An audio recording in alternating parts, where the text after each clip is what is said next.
Radio Arc-en-Ciel 102. La fréquence multicolore.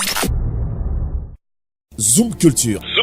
Votre émission qui vous plonge au cœur de la culture africaine avec la signification des noms et proverbes. Zoom Culture, c'est aussi parlons notre langue. Et la découverte d'un homme qui a marqué ou continue de marquer son temps à travers ses actions. Zoom Culture. Tous les dimanches de 16h à 17h. Zoom Culture. Zoom Culture avec Prince Okeni Guillaume. Arc-en-Ciel. Un homme, une histoire. Un homme, une histoire. Un homme, une histoire. Un homme, une histoire. Mes auditeurs, à mes auditrices, bonsoir. Dans la recherche des hommes qui ont posé des actes dans ce pays et qui continuent de le faire, notre équipe de reportage a déposé ses valises dans la commune d'Atekoubé afin de rencontrer le premier magistrat. Nous sommes avec lui pour lui arracher quelques mots. Et à mes auditeurs, tenez-vous bien, il s'agit de monsieur le maire, monsieur Danho Paulin Claude. Bonsoir, monsieur le maire. Bonsoir. Sachez, fidèles auditeurs, que monsieur Danho Paulin Claude est une figure très connue dans la commune d'Atekoubé et sa réputation éclabousse que tous les territoires ivoiriens. Si je suis fidèle à ma mémoire, je crois qu'il est né en Débocro le 18 novembre 1959. Il est maire de la dite commune et au moins père de 4 enfants. Alors, monsieur le maire, à travers tout ce que je viens de dire, est-ce qu'il y a une nuance quelque part? Non, aucune nuance.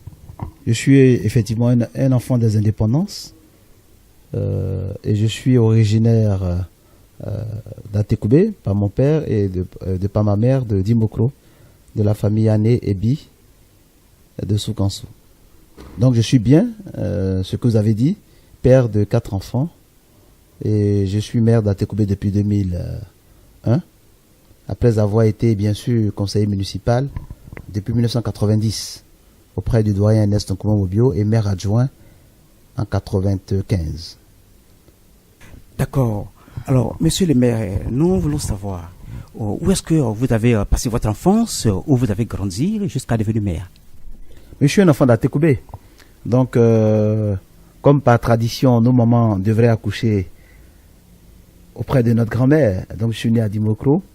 Mais juste après, je suis venu rejoindre la famille, toute la famille à Atekoubé, à Abidjan. Donc, j'ai passé toute mon enfance à Abidjan. J'ai fait l'école primaire publique d'Atekoubé. Et le collège, à l'époque, il n'y a pas de collège à Atekoubé, donc j'étais au collège au CG Aris d'Agamé.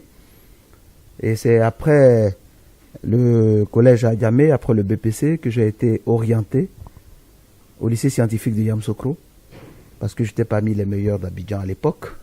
Donc j'ai fait le lycée scientifique de Yamoussoukro, où j'ai eu mon bac C, avant de revenir à Abidjan pour faire les écoles, les classes préparatoires du DUG, du DUS 1 et DUS 2 en maths physique, une licence en physique, une maîtrise en électronique. Et c'est par la suite que je suis allé en France faire les Supélec, l'école supérieure d'ingénieurs en automatique et en informatique industrielle, telle était ma spécialité. Voilà un peu pour le parcours scolaire qui m'a conduit d'Atekoubé en France pour obtenir mon diplôme d'ingénieur. Monsieur le maire, vous avez dit à l'instant que vous avez fréquenté ici à Atekoubé, mais nous voulons savoir, est-ce que vous avez encore quelques noms des personnes avec qui vous avez fréquenté aujourd'hui qui sont des cadres de ce pays? Bien sûr. À Atekoubé, ça c'était la base. Mais j'ai beaucoup de promotionnaires qui sont aujourd'hui d'éminentes personnalités dans tous les différents corps de métier, des avocats, des médecins, des professeurs, des instituteurs, des préfets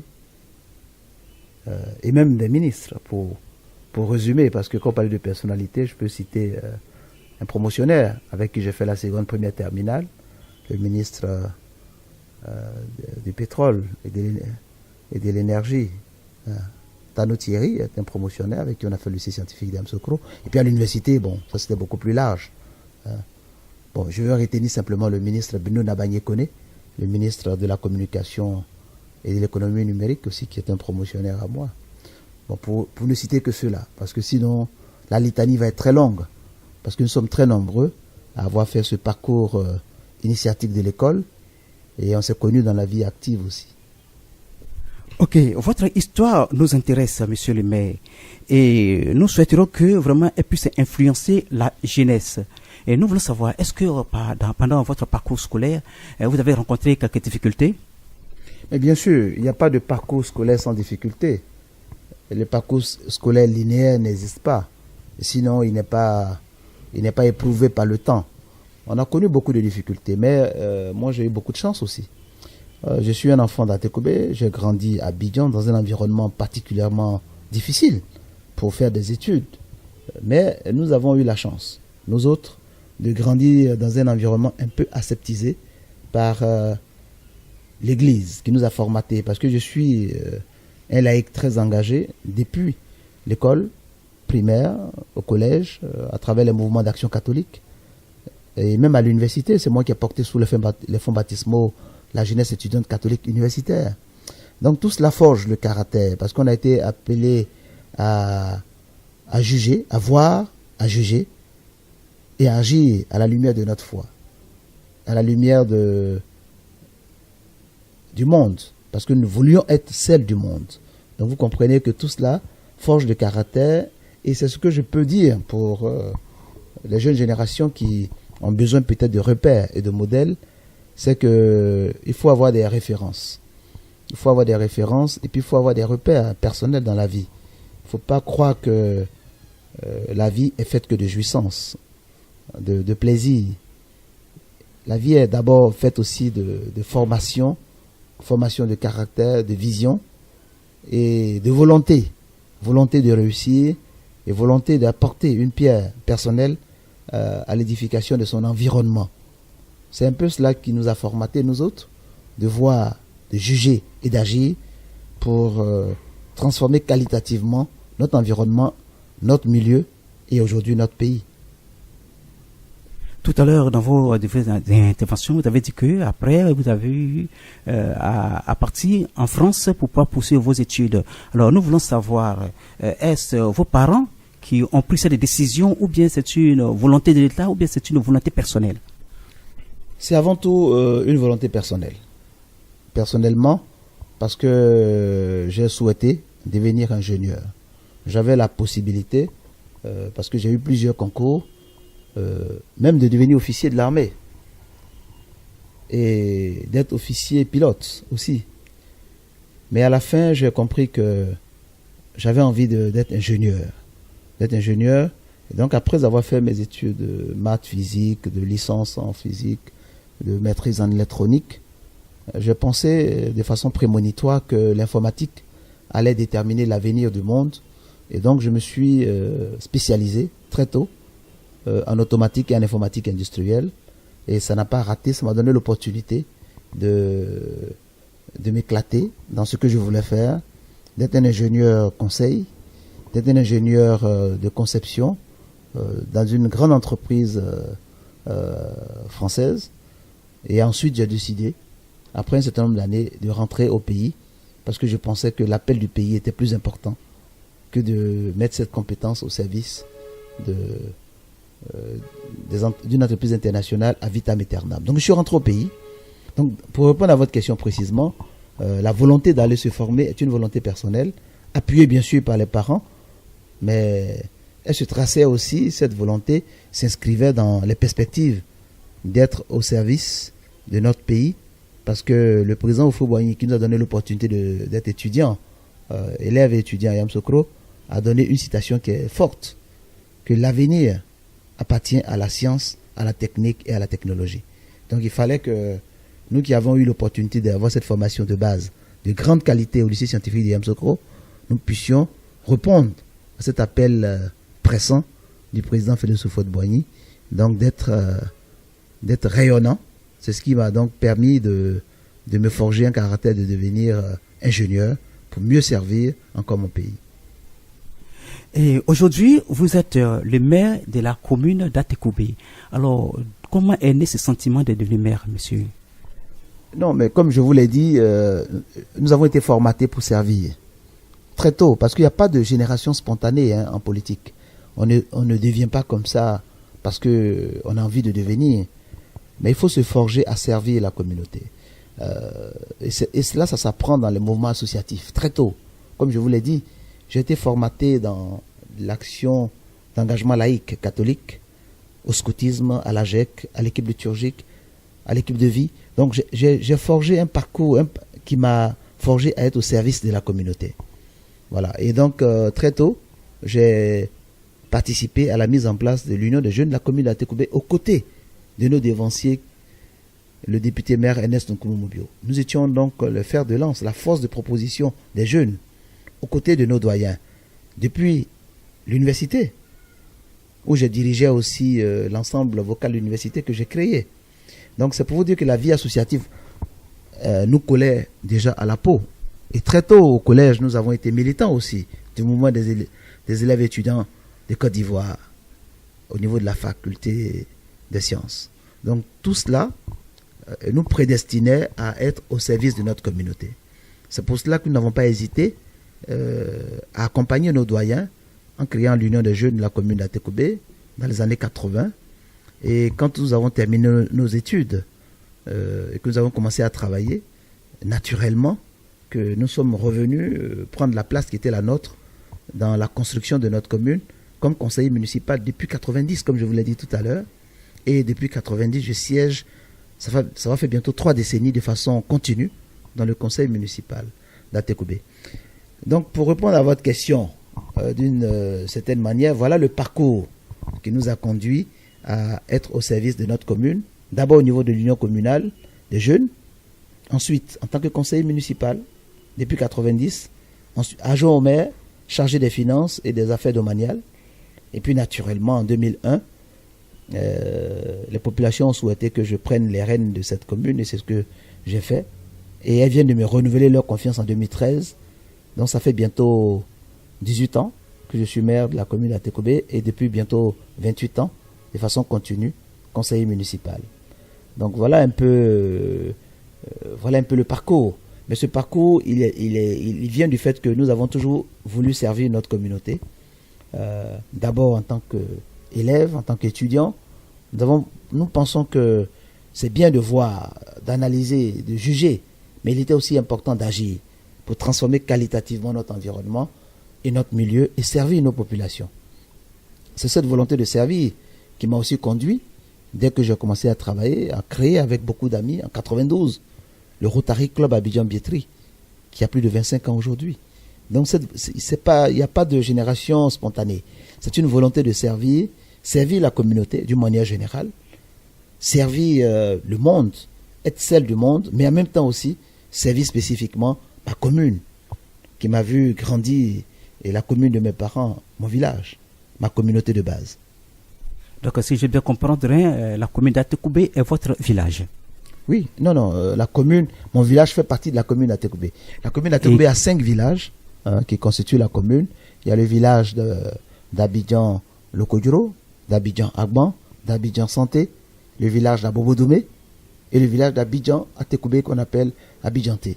Voilà, donc ce sont ces 5 villages autochtones qui constituent la matrice de base de la commune d'Atekoubé. La commune d'Atekoubé porte le nom d'un des villages, mais c'est une entité beaucoup plus grande qui va donc d'Atekoubé, de Sébroko, de la cité Fermont jusqu'à Bobodoumé en passant par le Banco et tout cela. Voilà, donc c'est une commune beaucoup plus grande, de plus de 400 000 habitants, et je suis originaire de l'un des villages de la commune. Et le doyen d'âge, M. Nkoumou-Mobio, il était le maire d'Atekoubé. Et ça, c'était de quelle année en quelle année? C'est le père fondateur de la commune. Depuis les années 80, la commune a été érigée en commune de plein exercice en 1980. Donc de 80 à 2000, il a été maire pendant 20 ans. Donc de 80 à 2000. Et il a été régulièrement élu tous les 5 ans. Et il a eu le grand bonheur, le grand privilège aussi, à l'époque, d'être coopté et élu comme maire de la ville d'Abidjan depuis 83, 85. Il a été maire d'Abidjan jusqu'en 2000. Donc, concomitamment, parce qu'il pour être maire d'Abidjan, il fallait être maire d'une des communes d'Abidjan. Donc, il était maire d'Atekoubé et ensuite élu par ses pairs, maire d'Abidjan.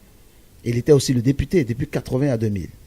Donc, il a fait 2 mandats de député maire d'Atekoubé de 80 à 2000.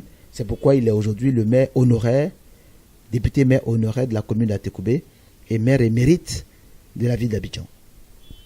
Donc, si je peux comprendre, après le doyen d'âge, M. Ernest Nkoumou-Mobio, qui fut le maire d'Atekoubé, vous venez en 2e position. C'est juste? Je suis le 2e maire élu au suffrage universel d'Atekoubé après le doyen Nkoumou-Mobio, parce que, comme je vous l'expliquais, à chaque fois qu'il avait l'opportunité d'être élu maire de la ville d'Abidjan, bien sûr, le premier adjoint devenait maire de fait d'Atekoubé, et lui, il était le maire d'Abidjan. Mais élu au suffrage, en 80, c'est le maire Nkoumou qui a été élu. En 85, il a été élu tête de liste. En 90 aussi. Voilà.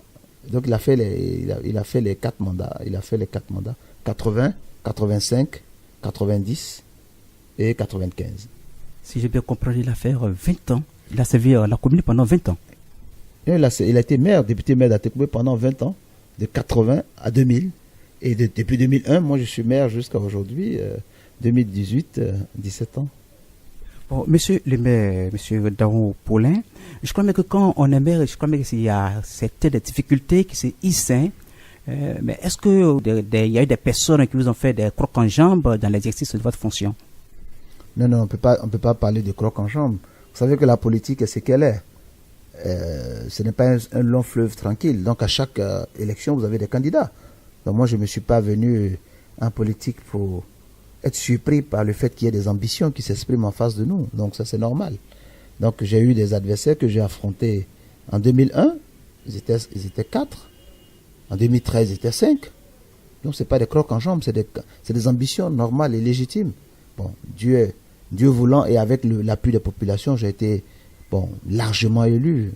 Donc maintenant, une fois élu, vous avez une ambition, c'est de servir votre communauté.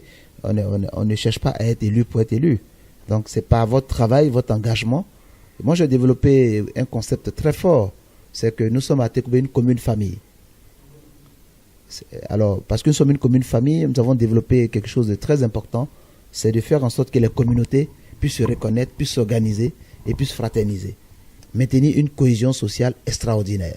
C'est ce que nous avons maintenu. Malgré toutes les vicissitudes de notre pays, notre commune est restée une commune très forte, cohérente et solidaire. Ça, c'est la commune famille. Parce que nous sommes aussi issus d'environnements modestes. Nous avons besoin donc d'être solidaires. Et la solidarité que nous vivons, elle n'est pas factice, elle est vécue réellement. Parce que quand vous vivez dans des co-communes, vous ne faites pas de différence entre le musulman et le chrétien. Pas la différence entre la personne du nord comme du sud, ou de l'est ou de l'ouest. La cour est commune. On partage des cuisines ensemble. Mais souvent même des toilettes communes. Donc c'est pour dire que il fallait donc maintenir cette cohésion. C'est ce que nous avons réussi. Ensuite, il fallait beaucoup de volonté de notre part, malgré la modicité ou la modestie de nos moyens. Il fallait transformer le vécu quotidien de nos populations en faisant des écoles, en faisant des postes de police, de gendarmerie, en construisant de nouveaux marchés et en construisant surtout de nouvelles écoles, et lutter efficacement contre l'échec scolaire. Parce que nous savons que nous sommes à Atekoubé dans des quartiers modestes. La seule rampe de lancement social qui s'offre aux jeunes générations, c'est l'école. Nous n'avons plus de plantation. La lagune n'est plus poissonneuse comme par le passé pour les peuples de pêcheurs que nous sommes. Donc c'est à travers l'école. Voilà pourquoi nous avons fait en sorte que le niveau de réussite à Atekoubé soit au-dessus de la moyenne nationale, pour permettre aux jeunes générations d'avoir des rampes de lancement pour leur famille et pour toute la communauté. Et nous sommes très heureux d'avoir fêté le millième bachelier il y a 2 ans. Parce que c'est ça pour nous. On a lutté contre l'échec scolaire et on a fait en sorte qu'il y ait de nombreuses activités génératrices de revenus pour nos mamans. Parce que c'est elles qui s'occupent de nos foyers, ici, dans nos quartiers.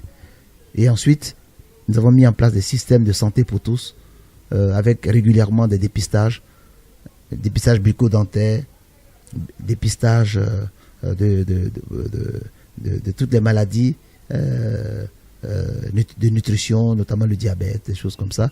Et nous avons lancé aussi des campagnes contre les maladies vectorielles, paludisme, etc., pour alléger le poids des familles.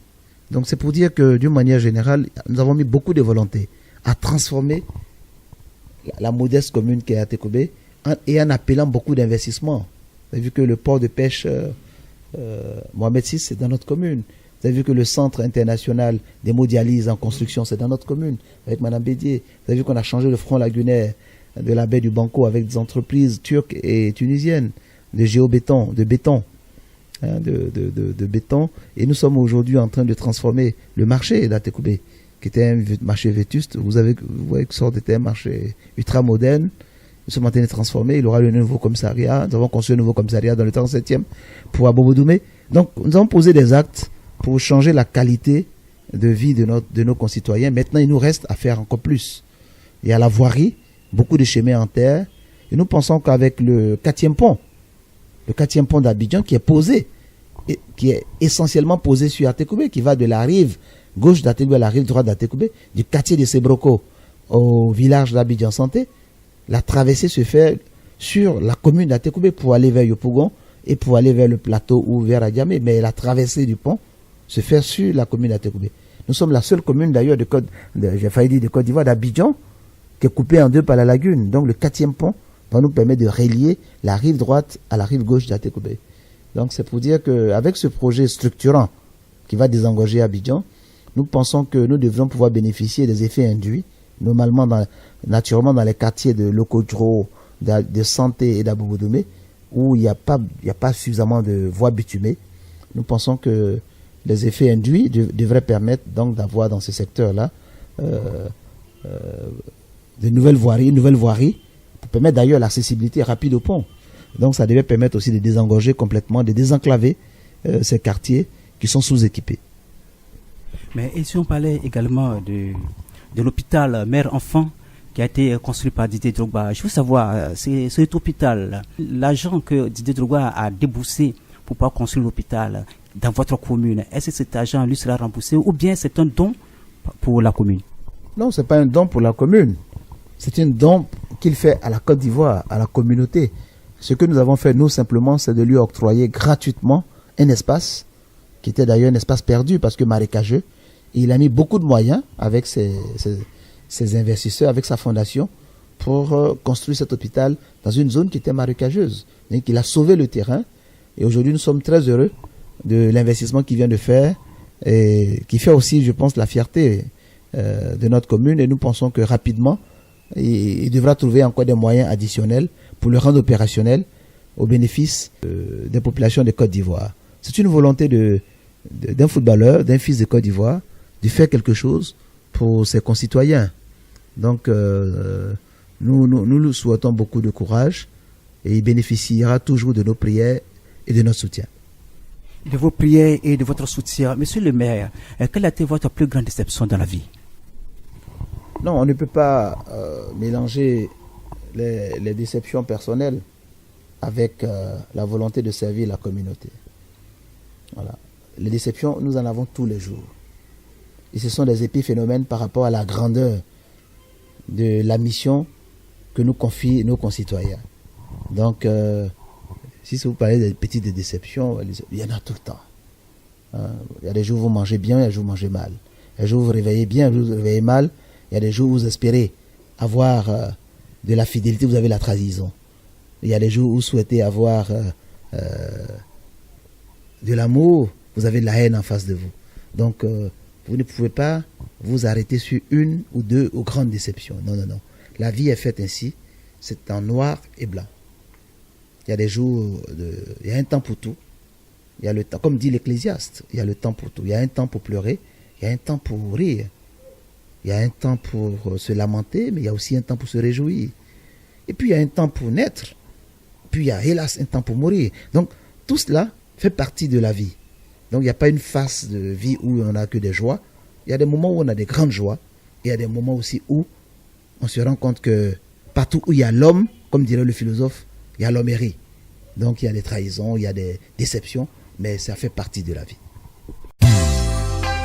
Je sais parler ma langue. Je sais parler ma langue. Je sais parler ma langue.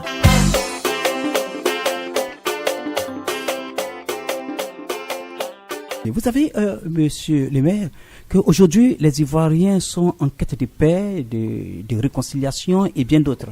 Et nous souhaiterions vous soumettre une phrase que vous allez traduire dans votre langue maternelle. Vous êtes ébrié, c'est ça? Je suis de père ébrié et de mère baoulé et je comprends très bien le malinké parce que c'est mon environnement dans lequel je baigne et je parle aussi 2 ou 3 autres langues ivoiriennes. D'accord, nous allons vous donner cette phrase que vous allez traduire dans votre langue. Vous allez le faire en hébrier ou bien en baoulé? Dans la langue, donnez-moi la phrase déjà, je verrai s'il faut traduire dans une langue qui sera plus entendue et plus écoutée. Ok. Frères et sœurs ivoiriens, la Côte d'Ivoire est notre pays. Je demande à toute la population d'oublier le passé et regardons l'avenir dans la paix, l'union, car la Côte d'Ivoire a besoin de nous pour son développement, monsieur le maire. Mais écoutez, pour rester dans la tonalité d'Abidjan, je vais parler avec la langue du peuple Atchan. Mais on sait mon, les mon miamon, mon. Le Djense Goto, lui le Koubé. Mais comment n'est pas cumbre? Les témé aïko te bahéon, ou lialilo, on témoignant. Aïe abahemeno ali. Ayopo ohamo jarabe ohamo jarabe le koube boye au lilontin le Djense Koubé le nom wacheno pilim pimanji mon aba nyonselo mion aba nyonse apasa aboyen kano alilo kon teme ayopo au ballontin romain ayikomlo te bahen o yobweka o hamon jarabe ayopo no ali nyakanwela chikumbre teme nyakangalo monche. Mes auditeurs, ne cherchez pas trop loin, c'est monsieur le maire d'Angopoulin qui venait à peine de traduire cette phrase dans sa langue maternelle. C'est Adjan, j'ai bien prononcé? Ma langue. Votre langue. Ma langue, tout simplement, d'origine pour le peuple Atchan. Le peuple Atchan, c'est le peuple que vous appelez le peuple ébrié. Voilà, le peuple, c'est les Tchamans. Les Tchamans, c'est le peuple Atchan. Les Tchamans, c'est les Hébriés, ce que vous appelez les Hébriés, c'est les Tchamans. Et le peuple, c'est le peuple Atchan. Le peuple Atchan. Voilà, qui a plusieurs fratries. Vous avez la fratrie des Bidjan, la fratrie des Songon, la fratrie des Koué. Voilà, tout cela. Donc ça, c'est le peuple Atchan, que vous appelez les Hébriés. Donc j'ai parlé là, la langue du peuple Atchan. Les Tchamans, c'est les Tchamans. J'ai parlé pour que les Tchamans m'entendent. Donc je voulais vous dire merci. C'est pour conclure maintenant. Je voulais vous dire merci de l'opportunité que vous m'avez donnée d'échanger avec vous. La radio Arc-en-Ciel. Voilà. Je pense que nous aurons l'occasion de pouvoir, si vous le permettez, animer 2 émissions. Voilà. J'ai compris que vous avez souhaité échanger avec nous pour connaître notre parcours, qui nous sommes, et savoir si nous pouvons, par notre leadership, inspirer les jeunes générations, par notre leadership ou par notre expérience, tout simplement, partager quelques pistes de réflexion qui peuvent aider les jeunes à comprendre d'où nous venons et où nous devons pouvoir partir ensemble. Je saisis l'opportunité donc pour vous dire merci et souhaiter que ce petit échange que nous avons eu puisse être utile à l'ensemble de nos concitoyens et que la tolérance soit notre partage, que la paix soit notre vision commune pour le développement de notre pays et que le bonheur soit partagé par tous dans ce beau pays qu'est la Côte d'Ivoire. Je vous remercie. Merci beaucoup, monsieur le maire. Zoom Culture. Votre émission qui vous plonge au cœur de la culture africaine avec la signification des noms et proverbes. Zoom Culture, c'est aussi Parlons notre langue. Et la découverte d'un homme qui a marqué ou continue de marquer son temps à travers ses actions. Zoom Culture. Tous les dimanches de 16h à 17h. Zoom Culture. Zoom Culture avec Prince Okenyi Guillaume. Arc-en-Ciel.